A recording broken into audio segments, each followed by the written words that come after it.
Well, hello, this is Pastor Brian Anderson, and we're going to be looking at a section of scripture here in Mark chapter 12. Actually, this is a parable. It's called the parable of the vine growers, and you probably are familiar with it, so I'll recount it a little bit for you. So a man plants a vineyard, and he does all the work to prepare that vineyard, and that includes digging a vat under the winepress, putting a wall around it, building a tower, and when he's got all that done, he goes on a journey and rents out this vineyard. He rents it out to vine growers. By renting out the vineyard, the owner had entered into an agreement with those vine growers. And the agreement was that since he had gone to the expense of buying the land, preparing the land, planting the vineyard, that he would receive a portion of the harvest that is produced. So here are the vine growers. They inherit this land, this vineyard. They work the land. And at the harvest season, the owner sends a slave to receive his profits, his share of the harvest. But instead of giving the slave the share of the harvest, they beat him up and send him back. So what does the owner do? He sends another slave. He says, surely that was just a fluke. This slave will receive my share of the profits and he'll bring it back. But they do the same thing to him. They beat him up. And the owner keeps sending slaves again and again. They beat up one. They even kill another. And finally, the owner says, okay, this is what I'm going to do. I'm going to send my own son this time. Surely they're going to respect my son. So the son of the owner comes to receive the profits for the owner. And they think to themselves, this is the owner's son. If we kill him, we can have all the profits for ourselves. So they kill him.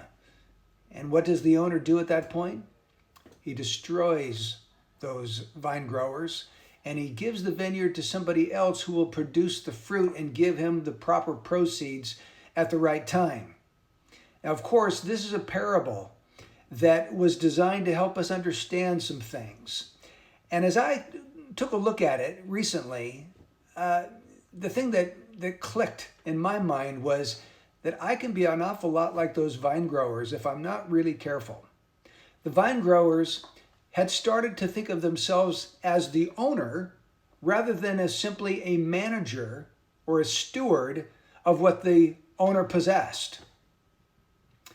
See, they didn't want to give up any of the profits because they were looking at it as though it was theirs. They were the owner. They had all the rights to all of this profit.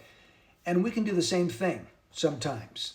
Now, this parable was really directed towards the religious leaders. We know that because back in chapter 11, verse 27, it says, they came again to Jerusalem, and as he, Jesus, was walking in the temple, the chief priests and the scribes and the elders came to him.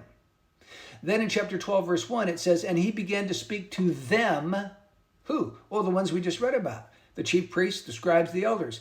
He began to speak to them in parables. And then at the conclusion of this parable in verse 12, it says, and they, well, who is the they? The chief priests, the scribes, and the elders. They were seeking to seize him, and yet they feared the people, for they understood that he spoke this parable against them. So how might it be that we could act like these religious leaders and actually take the position of the owner rather than a steward? You know, the Bible talks about Christians being stewards of God. That means that what we have is not our own. It has been entrusted to us for a season. We're even told in Scripture that our life is not our own. Our bodies are not our own. That we have been bought with a price.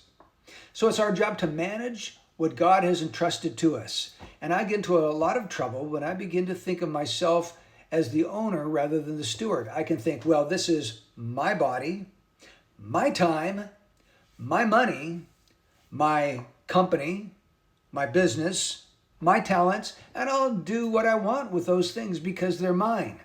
Well, the truth is, no, they're not yours. They're God's. God has entrusted to you those things for a period of time, and he is expecting the fruit that would come from those things.